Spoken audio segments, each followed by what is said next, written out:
Il y a des acteurs dont le nom est secondaire car leur timbre est une religion. La personne que je vais vous présenter aujourd'hui ne se contente pas d'être un comédien de doublage, il est une force de la nature sonore, un sculpteur du temps et de l'invisible. Il est l'homme qui prend l'air, le presse et le transforme en une émotion pure, un maître absolu du registre qui s'étend de l'angoisse existentielle au rugissement épique. Si vous avez ri jusque-là devant l'absurdité moderne, ou encore vous avez été transporté par un manga fondamentalement transgressif, ou encore si vous avez senti le poids d'un super-héros torturé, vous avez été le jouet consentant de sa virtuosité. Moi c'est Fabastien et bienvenue dans les échos du doublage.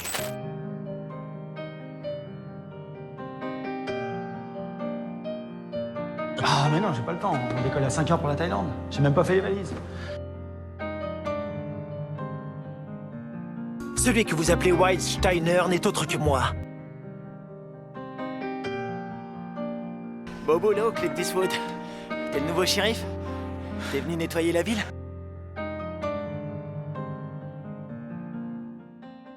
Benoît Dupac est l'alchimiste le plus précis du métier. Il prend la performance étrangère et non seulement il la traduit, mais il la surcharge d'une intensité inégalée, lui conférant cette patine française qui la rend immédiatement iconique, souvent même plus vibrante que l'original. Faut savoir que l'homme qui réalise ses exploits est un autodidacte de l'ordre. Son histoire commence dans le cadre rigide des études de droit, une anticipation d'une vie structurée qui était une cage pour son tempérament volcanique. Le salut est venu par l'évasion théâtrale. Il a suivi l'école du cours Florent, côtoyant ainsi les planches sous la direction exigeante de maîtres comme Robert Hossein ou se mesurant à des géants tels que Michel Serrault. Cette expérience n'est pas un simple CV, c'est le laboratoire où sa voix a acquis une telle robustesse et un timing chirurgical. Il y a appris que la voix est une projection de l'âme, même quand on ne voit pas le visage. Le passage au doublage n'est pas une opportunité, c'est une convergence. Au tournant des années 2000, le marché explose, exigeant des acteurs capables de naviguer dans l'extrême émotionnel avec une précision technique inédite. Benoît arrive au moment où la finesse doit donc rencontrer la folie. Il n'a pas une seule voix, il a tout un arsenal, mais il est la voix de la trinité culte qui a marqué notre paysage audiovisuel. D'abord le pilier fondateur, Eikichi Onizuka, le professeur de Great Teacher Onizuka, une icône de la subversion pédagogique. Bonjour à tous, je suis ravi de me présenter à vous, je serai donc le professeur principal de la 3e 4. J'ai 22 ans et je tiens à vous signaler que je suis célibataire. L'enjeu technique pour Onizuka est double, collé aux phrasés japonais souvent très rapides et stylisés, tout en y injectant la crédibilité d'un ancien délinquant. Dupac y injecte une énergie hystérique qui rend le personnage à la fois terrifiant pour l'admiration et hilarant pour ses élèves. Ses cris, ses coups de gueule sont une véritable partition physique. Il ne s'agit pas de crier fort, mais de crier juste avec l'intention d'un homme qui veut sauver des âmes à coups de poing. C'est une performance de marathonien vocal qui fait de lui la voix de toute une génération dont je fais partie. Il y a également le chaos américain, le défi du live action. Incontournable voix de l'acteur Charlie Day, notamment le légendaire Charlie Kelly dans la sitcom subversive Philadelphia. Et je sais ce qu'il te faut, j'ai une idée de personnage. Tu pourrais être l'arbitre. Ici, le défi est d'embrasser le phrasé rapide, bégayant et hystérique de D, tout en traduisant l'humour noir. Dupac a réussi à trouver la voix du rat, le timbre de l'homme-enfant qui vit dans la saleté. La voix est parfois étranglée par la peur, parfois euphorique grâce au white spirit. C'est l'incarnation de la misère comique, une performance de caractère et non de puissance. Et enfin, dans le jeu vidéo, il est Shadow. Qu'est-ce que t'as fait? Comment ça, qu'est-ce que j'ai fait? Je te rappelle que c'est Eggman le méchant, pas moi! T'as fait trembler le monde au sens propre!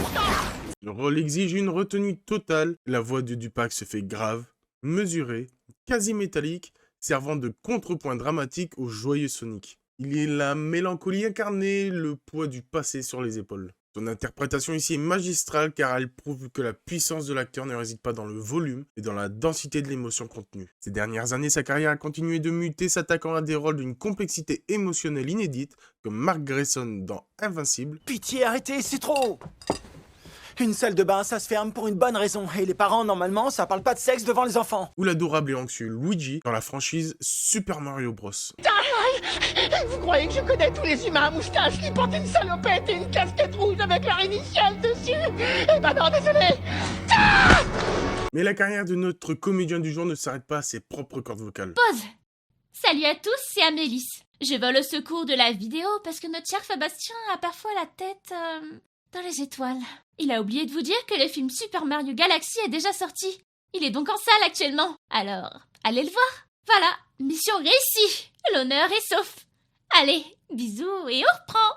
Il est également devenu un directeur artistique de premier plan, un chef d'orchestre chargé de l'alchimie finale, faire sonner la VF mieux que l'original. Et sur ce front, 2 franchises se distinguent. Ces franchises n'étant autres que The Walking Dead, disponible sur plusieurs plateformes de streaming, Tan, tan, tan, tan.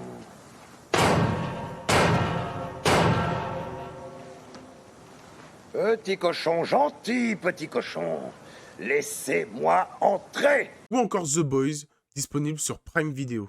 Salut tout le monde. Puis-je? Merci. Être sur des séries de cette ampleur est un défi colossal. Benoît doit gérer la cohérence émotionnelle et vocale sur des dizaines de personnages récurrents et des années de diffusion. Il ne s'agit pas de distribuer les rôles et de faire lire les textes, mais d'assurer la gestion du trauma. Si on prend une série comme The Walking Dead, il faut s'assurer que les acteurs français délivrent un niveau de souffrance, de saleté et de tension requis pour une série sur la survie. Il guide sa troupe pour maîtriser les transitions entre les chuchotements intimes et les scènes d'action brutales, garantissant que la version française conserve toute la tension dramatique de la série. Son travail en DA symbolise cette nouvelle ère où l'acteur voix passe derrière la console pour devenir le garant de la qualité globale de l'œuvre. C'est la preuve vivante que le comédien de doublage est un artiste complet, un traducteur d'âme qui ne se contente pas d'imiter, mais qui crée de nouvelles références. De l'hystérie d'Onizuka à la gestion des zombies, Benoît Dupac est définitivement le guerrier des ondes, l'homme qui roule sur la voie et qui a marqué l'histoire du doublage. Et c'est donc la fin de ce portrait. Je voulais donc remercier Benoît Dupac lui-même pour avoir relu le texte et aussi pour sa disponibilité pour la réalisation de ce projet. Je tenais également à le remercier fortement pour ses mots quand il a relu le texte. C'est des mots qui m'encouragent toujours à aller plus loin. Donc vraiment, merci beaucoup. Pour clore cette vidéo, il y a quelqu'un qui voulait vous laisser un message. Repos, je vole encore au secours de la vidéo parce que notre cher Fabastien a décidément la tête dans les étoiles. Enfin bref, je vous rappelle que le film est disponible en salle. Et tant qu'on y est, il a aussi oublié de vous dire 2 choses. La première, un immense merci à Donald Renew pour les extraits de son émission Stream VF. Sans ça, je pense que notre ami sera encore en train de s'arracher les cheveux pour trouver des extraits sans entrer dans l'illégalité. La deuxième, c'est de me suivre sur les réseaux, si le cœur vous en dit. Tous nos liens seront en description. Ah, que ferait-il sans moi, hein? Allez, bisous et à bientôt. Mes sœurs, c'est à vous. Salut les mecs. Bon, la voix, c'est comme la moto, faut la faire hurler. Alors, on a tout donné, maintenant c'est à votre tour. Abonnez-vous, sinon je débarque dans votre classe. C'était Eikichi Nizuka, 22 ans, célibataire et libre comme l'air. Ciao.